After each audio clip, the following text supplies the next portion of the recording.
Tá começando a estudar a palavra de Deus e não sabe qual Bíblia de estudo comprar, ou você já é um estudioso, mas tem dúvida acerca de quais são as melhores Bíblias de estudo que temos hoje em português?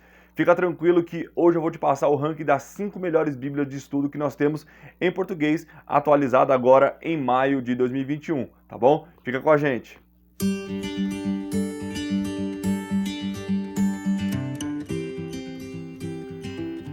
Olá, eu sou o pastor Douglas Gonçalves e você está no canal Por Dentro do Texto. Se você está chegando por aqui agora, você pode assistir os nossos conteúdos aí que nós temos postado diariamente. E se gostar, você pode se inscrever aqui também no canal, só clicando no botão aqui embaixo. Se você já tem acompanhado os nossos vídeos, tem visto os conteúdos que temos postado e tem gostado, mas ainda não se inscreveu, não perca tempo, se inscreva aqui embaixo também, deixa aí o seu comentário, deixa o teu like nesse vídeo se você gostar das nossas dicas aqui, das nossas indicações, tá bom, pessoal? Então, vamos lá. Nós sabemos que um dos materiais mais básicos e melhores para introduzir o estudo da Palavra do Senhor são as Bíblias de estudo, porque elas são materiais condensados, então você vai ter um bom conteúdo de material, você vai ter notas explicativas, você vai ter ali informações seguras acerca da Palavra do Senhor, mas num volume menor, não tão extenso quanto um comentário bíblico, por exemplo, ou um dicionário,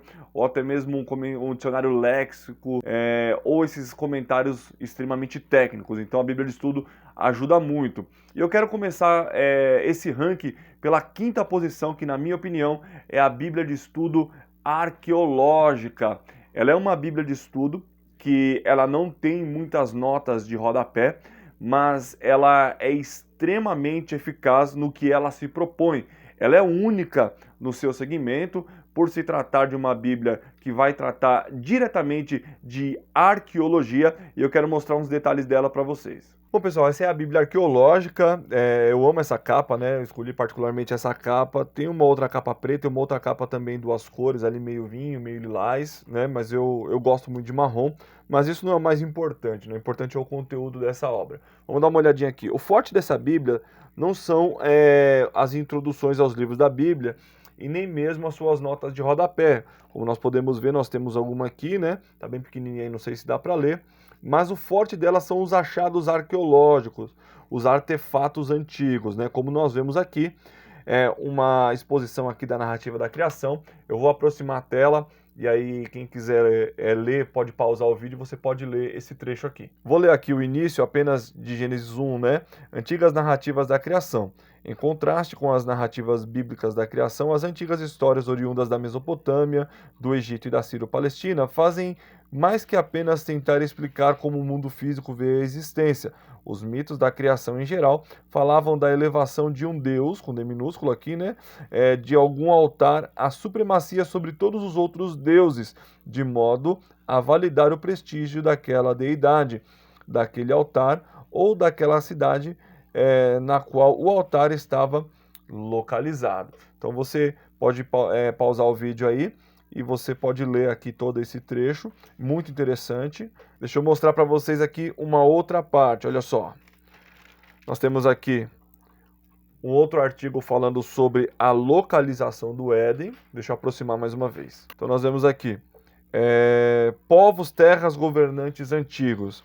O nome Éden pode ter uma de duas origens, a palavra suméria Éden, que significa estepe ou campo aberto, ou a palavra semítica idêntica, denotando luxúria ou deleite. Nas escrituras, Éden não é apenas o nome do jardim no qual os primeiros humanos residiram, mas também a representação metafórica do jardim de Deus, né? A habitação de Yahvé. Então nós vemos aqui mais algumas notas de rodapé. Essa Bíblia ela vem na tradução NVI, que é uma tradução que eu particularmente gosto também, nem tanto para fazer exegese, mas para entendimento do texto bíblico, né? Eu acho que ela tem alguns problemas, mas irrelevantes, mas é uma boa tradução de texto, né? Não é a minha tradução preferida, mas é uma boa tradução, tá? Eu gosto para a leitura devocional. Nós temos mais alguns textos e artefatos, então você vê que o forte dessa Bíblia são os achados arqueológicos, por isso que ela leva o nome de Bíblia arqueológica, tá bom, pessoal? Vale a pena você ter. A quarta posição no nosso ranking é a Bíblia de Estudo Thompson. Essa Bíblia, ela foi a minha primeira Bíblia de estudo, ela está surrada aqui pelo tempo, né? Fazem muitos anos que eu a tenho, mas ela é uma ótima Bíblia de estudo. Alguns irmãos a colocam em primeiro lugar do ranking. Eu não a coloco no primeiro lugar do ranking por conta da metodologia de estudo dela, que para alguns facilita, mas eu acho que, embora os estudos sejam muito bons e a metodologia também seja boa, eu não acredito que seja a melhor pelo modo simplesmente que eu gosto de estudar a palavra do Senhor. Vamos dar uma olhadinha em alguns detalhes que ela tem aqui. Bom, pessoal, já essa é a Bíblia Thompson, né? No quarto lugar aí do nosso ranking. Você pode ver que tá meio surrada a minha. Essa foi a minha primeira Bíblia de estudo. Eu comprei ela aí há uns 12 ou 13 anos atrás, não me lembro muito bem. Eu sei que foi a minha primeira Bíblia de estudo. Gosto muito dela, né?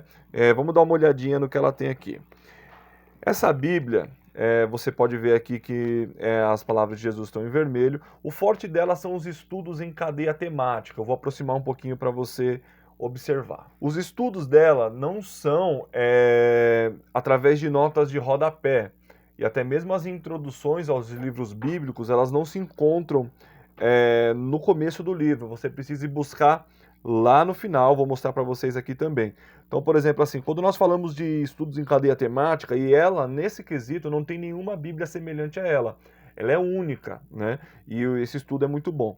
Olha só, nós temos aqui falando sobre o leproso, né? Aquela passagem. Aí vai falar Cristo atraente. Então você pega esse número aqui, que você tem, e aí você vai buscar na numeração que está lá no final da Bíblia, tá bom?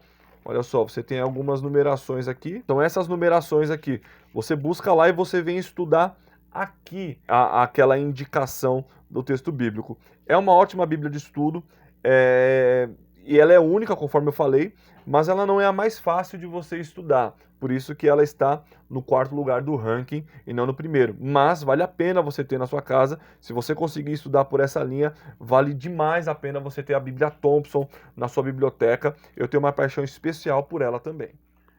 Em terceiro lugar, na minha opinião, se encontra a Bíblia de Estudos NVT.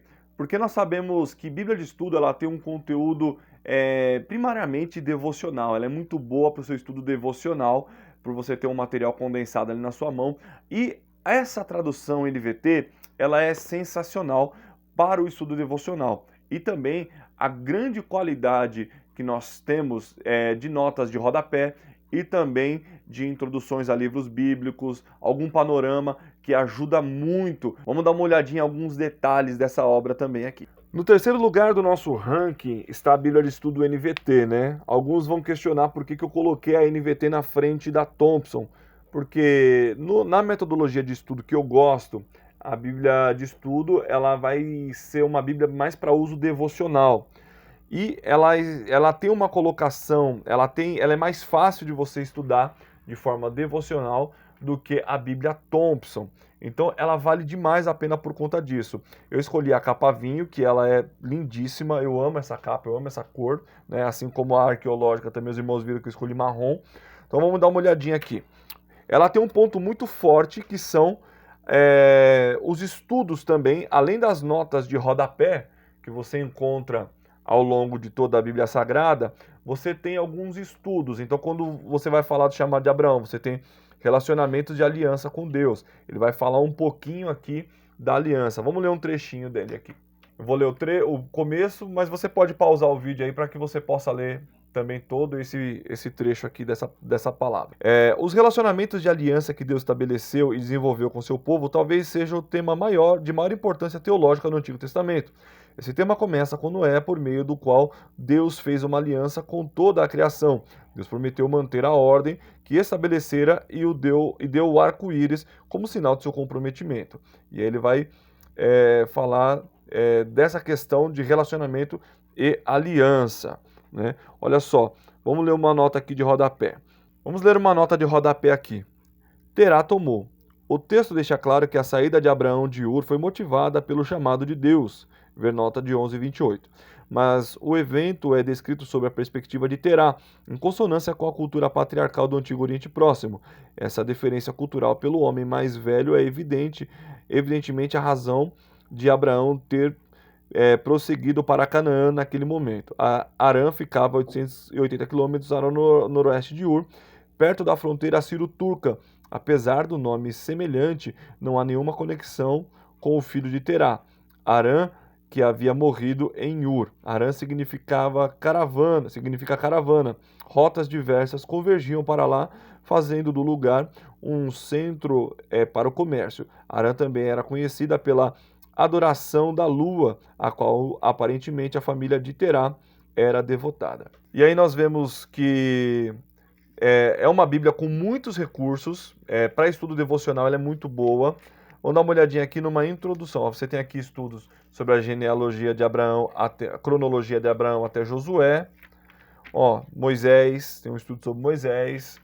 Então, vale demais a pena. Vou mostrar aqui a introdução do livro para vocês verem como bastante informações sobre isso. Então, nós temos aqui o livro de Êxodo, ele vai ter o contexto, vai falar aqui um resumo, autoria, data do Êxodo e significado da mensagem, né? É uma introdução a livro bíblico padrão aí das Bíblias de estudo, até mesmo de comentário bíblico, né? Ele não é extenso como uma Bíblia, como um comentário bíblico, mas é uma ótima introdução em se tratando de Bíblia de estudo. Em segundo lugar, na minha opinião, se encontra uma Bíblia reformada. Mesmo eu sendo um pastor pentecostal, eu gosto muito dessa Bíblia, que é a Bíblia de Estudo de Genebra. Se você é reformado, você tem a obrigação de ter essa Bíblia na sua casa. Se você é pentecostal, ela também vai te ajudar bastante. Mas se você é reformado, você deve ter essa Bíblia de estudo na sua casa. Por quê? Porque nela você vai encontrar a Confissão Belga, os Cânones de Dort, Catecismo Maior e Menor de Westminster, a Confissão de Westminster. Ela é uma Bíblia com muito conteúdo reformado, mas se você não é reformado, eu vou mostrar alguns detalhes para vocês de introdução, de livro bíblico e notas de rodapé, alguns estudos ali incorporados que valem muito a pena você ter na sua biblioteca. Se você é pentecostal, uma outra opção também é a Bíblia de Estudo Pentecostal, tá? Mas na minha opinião, essa aqui está em segundo lugar no ranking pela qualidade das suas notas de estudo e também da sua introdução aos livros bíblicos. Então vamos dar uma olhadinha aqui. Olha só, quando nós vemos Marcos, olha a quantidade de notas de rodapé que essa Bíblia tem, tá?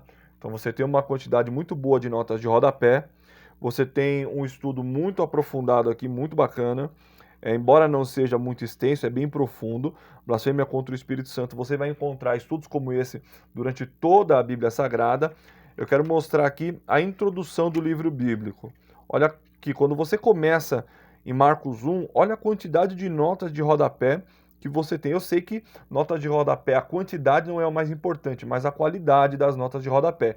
E essa Bíblia, ela consegue fazer isso muito bem, tanto a quantidade de notas de rodapé, quanto a qualidade dessas notas. E olha só, essa introdução eu acho muito bacana, porque a profundidade e a qualidade dessa introdução. Tem aqui, visão geral, autor, data e ocasião, também público original, propósito e característica. Então, é uma Bíblia que ela é muito interessante.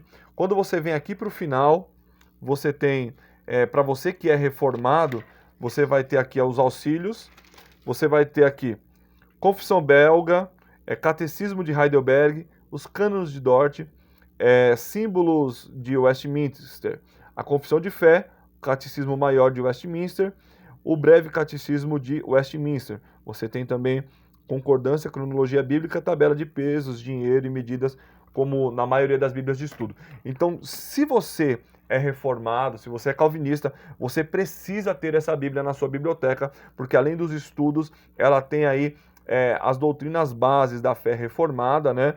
E agora, nós estamos falando agora de maio de 2021, neste momento, ela é, na minha opinião, a melhor Bíblia de estudo para os irmãos que são reformados calvinistas. Se você é pentecostal, ela também vai servir bastante para você na preparação de sermão, não tanto na questão de estudos dogmáticos, tá? Ela tem uma linha que diverge um pouco de nós, mas vale demais a pena ter na sua biblioteca. A minha é capa azul.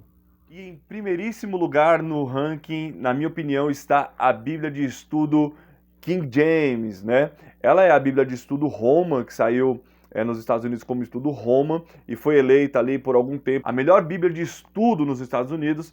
E em português aqui, a BV Books nos trouxe essa Bíblia com a tradução King James de 1611. Então é uma Bíblia incrível, ela tem algumas vantagens por ser colorida, ela tem alguns mapas, ela tem algumas ilustrações que facilitam muito o estudo da palavra do Senhor. Também, o forte dessa Bíblia são as notas de rodapé e algumas palavras-chave. Eu vou mostrar alguns detalhes dela para vocês. A Bíblia de Estudo King James, que é a Bíblia de Estudo King James com os estudos de Holman, que foi eleito aí alguns anos atrás como a melhor Bíblia de estudo lá nos Estados Unidos. A BV Books traz com o texto King James 1611, que é o texto original da King James. O que eu acho interessantíssimo nessa Bíblia, além das notas de rodapé, são as introduções aos livros bíblicos. Vamos dar uma olhadinha. Você percebe que aqui na introdução e em várias partes dessa Bíblia você tem esse papel aqui com um ar envelhecido, dando um ar aqui de papiro ou de pergaminho, né? Vamos ler aqui o que está escrito nessa parte. O título Êxodo é uma versão aportuguesada de uma palavra grega que significa saída. Lembrando que esse título foi extraído da Septuaginta, tá? Assim como Gênesis. Em reconhecimento a um dos principais eventos do livro, a saída do povo de Deus do Egito. Êxodo podia ser considerado o livro central no Antigo Testamento por registrar a ação de Deus para salvar os israelitas e estabelecê-los como uma comunidade pactual, uma nação escolhida para servi-lo e representá-lo. Êxodo descreve a escravidão e opressão dos israelitas, a preparação e o chamado de Moisés, o conflito entre Yahvé, o Deus de Israel, e os deuses do Egito, representados pelo faraó, o êxodo dos israelitas, seu estabelecimento como uma nação no pacto com o Senhor, sua rebelião e a provisão do Senhor para a continuidade de sua relação simbolizada por sua presença no tabernáculo que eles construíram para ele, né? Que nós temos uma foto aqui de fundo da Esfinge e as pirâmides de Gizé no Egito, tá bom? Nós temos aqui ainda na introdução circunstâncias da redação do livro, nós temos básico, né, irmãos? Autor, contexto histórico, mensagem e propósito. Nós vemos aqui, Êxodo comunica 4 grandes mensagens, né? O Senhor, Deus, a lei, o tabernáculo, né? A redenção, a lei e o tabernáculo. Aí você tem aqui uma linha aqui do tempo, falando sobre, para você se situar historicamente, onde as passagens se encontram. Vamos dar uma olhadinha aqui, eu separei algumas coisas, olha só. Você tem aqui, toda a ilustração ela é colorida, tá bom? Então você tem aqui as notas de rodapé, são muito boas, com muita qualidade, muita profundidade. Aí você tem aqui sobre a Arca da Aliança, você tem aqui também, quando tiver uma palavra-chave no texto, você tem esse quadrinho aqui do lado. Eu vou aproximar para que os irmãos possam também pausar o vídeo e ler esse texto, se assim desejarem. Então você tem um texto aqui falando de uma palavra-chave que você pode aqui estudar para aprofundar aqui o seu sermão ou trazer algo específico, né? Ela é uma Bíblia colorida, como os irmãos podem perceber, e isso facilita muito. Olha só, quando nós falamos aqui sobre ilustrações, essa é muito interessante. Ela é a reconstrução do tabernáculo e seu pátio, né? Como era o pátio, aqui nós vemos o altar do holocausto, nós vemos aqui a bacia de bronze, né? E aqui atrás o tabernáculo em si. Olha só que interessante esse desenho, irmãos, essa ilustração. As vestes do sacerdote, né? Toda colorida, num ótimo tamanho para você estudar e ver aqui qual a utilidade, né? E por que tinha essas características dessas vestes. Então, essa Bíblia, na minha opinião, ela é a melhor Bíblia que nós temos em língua portuguesa hoje, Bíblia de estudo. Primeiro, introdução dos livros. Segundo, qualidade das notas de rodapé. Terceiro, as palavras-chave que se encontram no meio do texto. Quarto, as ilustrações, mapas, tudo que você tiver, achado arqueológico, são fotos coloridas, né? Os achados arqueológicos, as ilustrações, claro, são desenhos, né? São ilustrações. Mas tudo que você tiver de achado arqueológico, você tem isso em cores. Por isso, na minha opinião, essa é a melhor Bíblia de estudo que nós temos em português hoje. Mas qualquer uma dessas 5 que nós indicamos aqui nesse vídeo que você adquirir, vai valer a pena para a sua biblioteca. Bom, pessoal, esse foi o meu top 5 de Bíblias de estudo. Espero que vocês tenham gostado. Tem muita coisa boa em Bíblia de estudo. É um material que vale a pena. Você consegue um estudo condensado, direto, sucinto para você estudar a palavra do Senhor. Você pode observar essas Bíblias que nós mostramos hoje e você escolher aí a melhor compra, dependendo da sua metodologia de estudo, dependendo da sua confissão de fé, dependendo da linha teológica que você segue. Mas é muito bom e vale a pena você ter Bíblias de estudo na sua biblioteca para te ajudar na compreensão. Se você gostou desse vídeo, ficou aqui até agora com a gente, clica aqui embaixo em inscrever-se, comenta aí o que você achou, se o seu ranking é diferente, se você pensa em outras Bíblias de estudo, comente aqui embaixo qual seria o seu ranking, vamos interagir. Aqui na descrição você encontra o link para aquisição dessas obras, tanto no nosso site Livraria Cultura Bíblica, quanto em outros links que eu vou disponibilizar aqui embaixo para você fazer a melhor compra, para enriquecer a sua biblioteca, para te ajudar no estudo da Palavra do Senhor. Pessoal, muito obrigado e até a próxima, se Deus quiser. Tá. Agora eu vou...